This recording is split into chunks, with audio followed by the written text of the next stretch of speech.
Ito na ang proseso ni LeBron sa pagpili ng NBA team sa wakas. Matapos nga po ang 8 taon sa Los Angeles Lakers, ay opisyal na nga pong malaya si Lolo LeBron James. At sa unang pagkakataon nga po mula noong 2018, siya ay isang tunay na unrestricted free agent na nga po. Ibig sabihin, siya na ang may hawak ng kanyang kapalaran. Ngunit wag nga pong asahan na makikita nyo si LeBron na nakaupo sa isang mesa kasama ang mga general manager ng iba't ibang kupunan. Ayon nga po sa mga ulat, ang proseso ng pagpili ng kanyang susunod na kupunan ay hindi tradisyonal at siya nga po mismo ang nagtakda ng mga patakaran. Narito nga po ang buong detalye ng kanyang proseso. Patay nga po ito sa pinakabagong impormasyon mula sa NBA Insider na si Chris Haynes. Wala nga pong meeting, wala ring pitch. Yan nga po ang desisyon ni LeBron. Sa isang ulat nga po ni Chris Haynes ng NBA TV, inihayag na si LeBron James ay hindi magsasagawa ng anumang traditional na free agent meetings sa mga kupunan na interesadong pumirma sa kanya. Sa halip nga po na harangin ng mga team executives, si Rich Paul ang kanyang matagal ng agent at kaibigan ang siyang hahawak sa lahat ng komunikasyon. As of right now, there are no plans for LeBron to engage in any meetings to allow teams to pitch him on the idea of coming to their prospective teams. Yan nga po ang sabi ni Chris Haynes, mga kapatid. So ibig sabihin nga po, ang mga kupunan ay hindi makakapagpresenta ng kanilang mga sales pitch ng direkta kay LeBron. Lahat ng usapan ay dadaan nga po muna kay Rich Paul na siyang magsusuri at magre-report pabalik nga po sa 41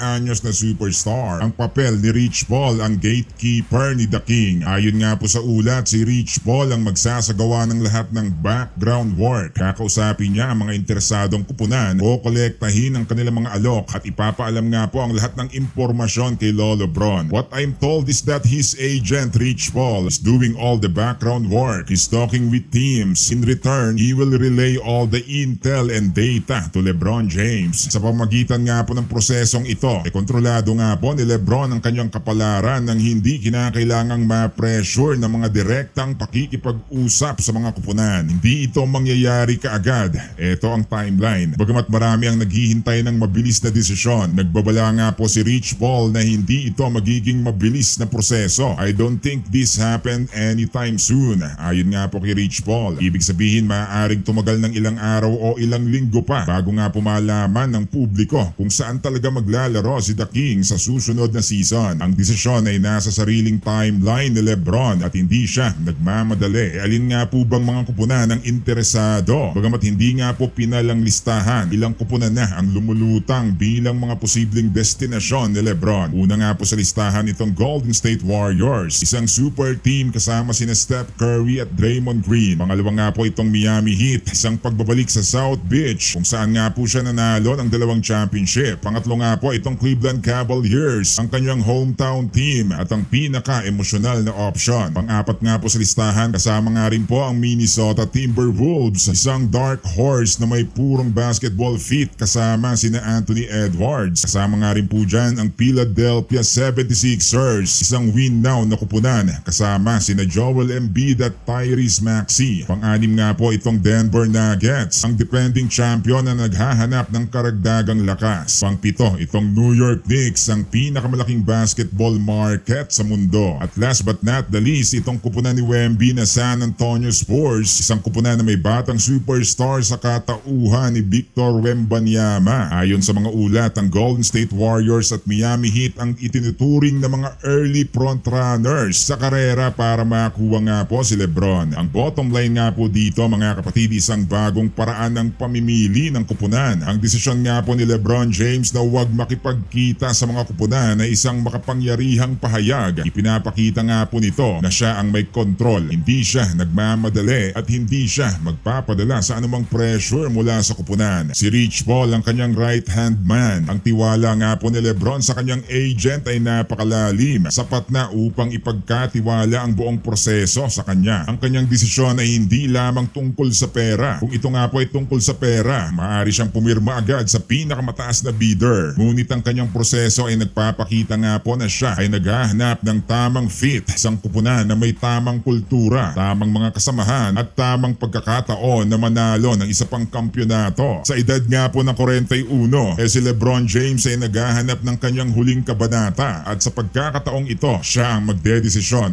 kung paano ito isusulat. Ano sa tingin mo, saan ba nga ba dapat talaga mapunta si LeBron James para sa kanyang huling kabanata? Warriors, Cavaliers o sa iba pang mga kupunan? Samantala, kaya pala damay pa rin si Westbrook. Hindi nga po ito tungkol kay Luka Doncic, hindi rin nga po ito tungkol kay Austin Reeves. Ang tunay na dahilan ng paghihiwalay ni LeBron James at Los Angeles Lakers ay nagsimula sa isang pangalan na matagal nang nawala sa kupunan. Yan nga po ay walang iba kundi itong si Russell Westbrook. Matapos nga po ang 8 season, opisyal nang nagpaalam si LeBron James sa Los Angeles Lakers. Sa unang tingin, tila isang mapayapang paghihiwalay. Parehong panig ang nagpakita ng respeto sa isa't isa. Matapos malaman nga po ng publiko ang desisyon ng 4 na beses na kampyon. Ngunit sa likod nga po ng mga ngiti at pasasalamat, may isang malalim na lamat pala na hindi na nga po maaayos pa. Ayon pa nga po sa ulat ni ESPN's Dave McBenamy noong Hulyo 2, ang disconnect o paghihiwalay ng loob sa pagitan ni LeBron at ng Lakers ay nagsimula matapos ng failed 2021 to 2022 na season. Partikular na nga po ang trade para kay Russell Westbrook. Mula noon hindi na ito tuluyan pang gumaling. Ang pinagmulan ng lamat ang Westbrook trade noong 2021. Noon nga pong Hulyo 2021, gumawa ng malaking hakbang ang Lakers upang makuha si Russell Westbrook mula sa Washington Wizards. Pinagpalit nga po nila sina Kyle Kuzma, Kentavious Caldwell Pope, Montrezl Harrell at ang 22nd overall pick sa 2021 NBA Draft. Si LeBron James nga po mismo ang may malaking bahagi sa pagdadala kay Westbrook sa Los Angeles. Kasama nga po si Anthony Davis. Naniniwala siyang ang pagdaragdag ng isa pang superstar sa kanilang duo ay magbabalik sa kanila bilang championship favorites matapos silang ma-eliminate sa first round pa nga lamang po noong 2021 playoffs. Ngunit ang plano ay hindi nga po nagtagumpay. Ang 2021 to 2022 na season ay naging isang disaster para sa Lakers. Ang chemistry ay hindi nag-click. Ang depensa nga po ay bumagsak at ang kupunan ay hindi man lang nakapasok sa playoffs. Ang hindi na naayos na sira. Matapos nga po ang nabigong eksperimento, ipinagpalit ng Lakers si Westbrook. Ngunit ang pinsala ay nagawa na. Ayon pa nga po sa mga source, ang disconnect sa pagitan ni LeBron at ng organisasyon ay hindi na tuluyang gumaling pagkatapos nga po ng pangyayaring yon. Ito ang naging ugat ng lahat. Ang unti-unting paglayo ng loob ng isang superstar sa isang franchise na hindi na niya lubusang pinagkakatiwalaan. Ang mas malaking tanong,